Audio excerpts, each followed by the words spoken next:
Being productive used to be something that I would chase every day. I would look at my calendar and fill any gaps that I had with more tasks for me to do. I wouldn't give myself enough time for those tasks. And so, what actually ended up happening was that I would get frustrated because I didn't complete everything that I had intended to complete for that day, and it would pour over into the next day. Over planning was a fast track ticket to burnout. And research say that the key to healing is intentional play. However, how are you supposed to heal when you are grieving or you are feeling constantly burned out? Today, I'm going to share the 4 most simple ways that I have intentionally prioritized play that has helped me minimize my stress, sleep better, deepen my relationships, and nurture my grief. My intention with this video is to provide tools to anyone who is exhausted from over planning and needs to simplify their system to access and prioritize joy. All of these tips I have are ways to link back to your inner child. So I believe that we were born with the intuition of what play looks like, what's fun for us, what we don't like. And as adults, we are more socialized. And as we get more socialized, it is less normal for adults to play. The expectation of what we see of fun shifts. So my push is to get back to that childlike idea of what we see as fun, and it looks different for each person because we were all different types of kids. So my first way is to involve yourself in adult low-lift play dates, okay? Emphasis on the low lift. And when I say low lift, that means the expectation is just to show up. Make it easy, low expectation, preferably like low cost or the cost up front. You just want to remove any variables that can add additional stress because like stress and play, we're trying to get rid of stress. So this can look like, I try to think back on what my parents did or what I saw my ancestors do. It was literally just, hey, y'all come over, bring a bucket of chicken. Or y'all come over, and they like, you got something to eat? We got this. Well, let me bring that. It's this, it doesn't have to be this curated. I feel like we have become a people obsessed with themes, and I shouldn't have to find denim and pearls just to come and celebrate your birthday for us to look nice in a photo. I love the idea if that's for you, but it is adding an additional step either on you to monitor to make sure people got what they're supposed to have on, or for your participants. It makes it harder to celebrate because now there's an extra step. And that step is just to take pictures. So I would encourage you to celebrate as if you weren't taking pictures. If no pictures was took, how would you want to celebrate this? Often adults' experiences have turned into things that just look nice to take a picture of, and we are losing on the experience and emphasizing more on the appearance. The easy way to do this is just go back to your inner child. How did she play? And this looks different for different people. For me, it also looked like going to an arcade, and they still have some of the same games that I used to play. That was really fun. Getting into some water. I used to ask my mama all the time, can we go swimming today? Can we go swimming? So it's like I take myself to swim. And just inviting friends over just to hang out. Come sit on the couch and we just talk, just making it very low lift. As it gets colder, I enjoy playing board games. I can whoop your butt in Scrabble and Monopoly. I may or may not cheat. Just kidding. And your active play doesn't rely on other people. If they aren't free, you still have the ability to access something that brings you joy. My next thing is for physical play for release. So this is different from a fitness class because typically classes follow a specific routine or there's an overall goal. But this is giving recess energy. It's like the doors are open, go run and try to be the first one on the swing set, right? No expected outcome. There's no proper way to do it. Just go and get some of that energy out before y'all come back in the classroom. That's the type of energy that for physical play for release that I've engaged in. It has been healing for me. So examples of this, literally playing on a playground. There's a lot of walking, a lot of emphasis on going on walks.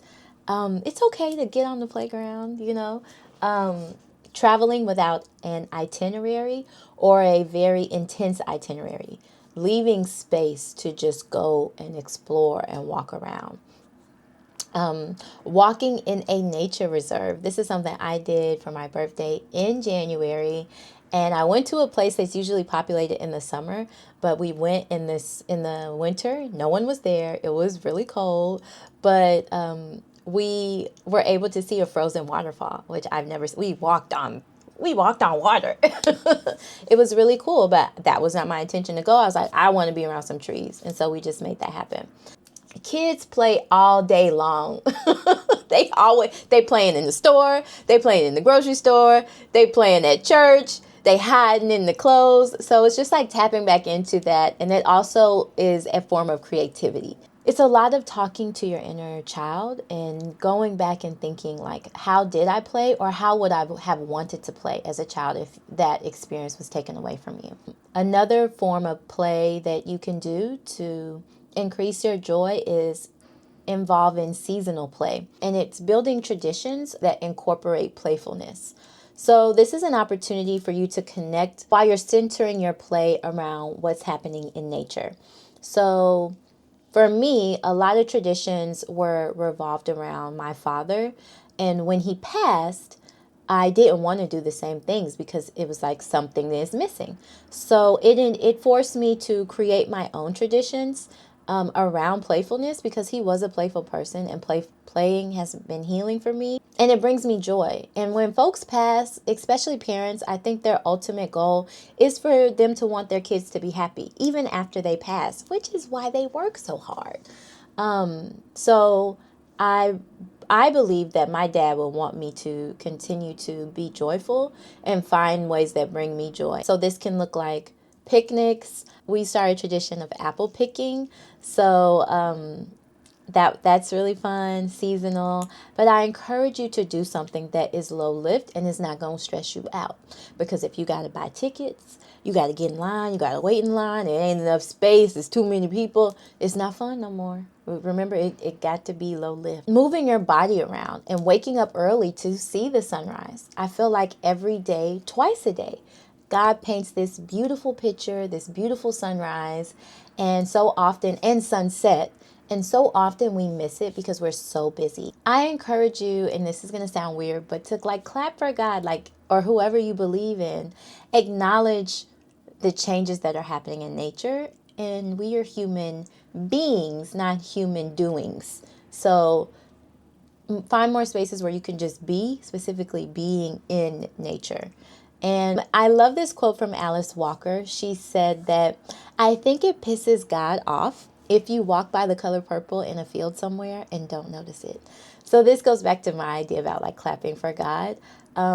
Take time to notice how nature is changing around you. We'll walk and Kevin will randomly film a time lapse of just the waves crashing up against the wave barrier. And we were watching this and it literally looked like a water show.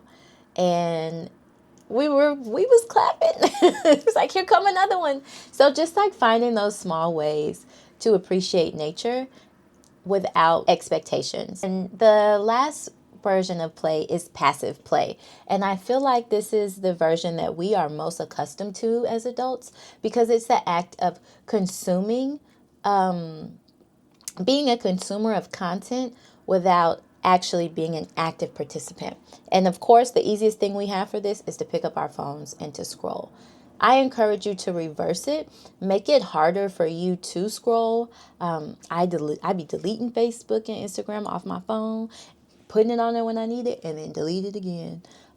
Just making it harder for you, noticing your habits, noticing that this is something I want to give up, and instead using a passive play for something that is going to feed your soul and feed your mental spirit. So that can be putting a book app on your phone. The library has their own free digital books, so you can literally download books and put them on your phone for free. I started bringing a physical book around now just in case there's spaces where there's time gaps.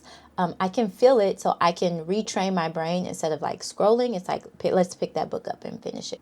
And the last thing with all of these four different tips, I encourage you to do some sort of reflection after it.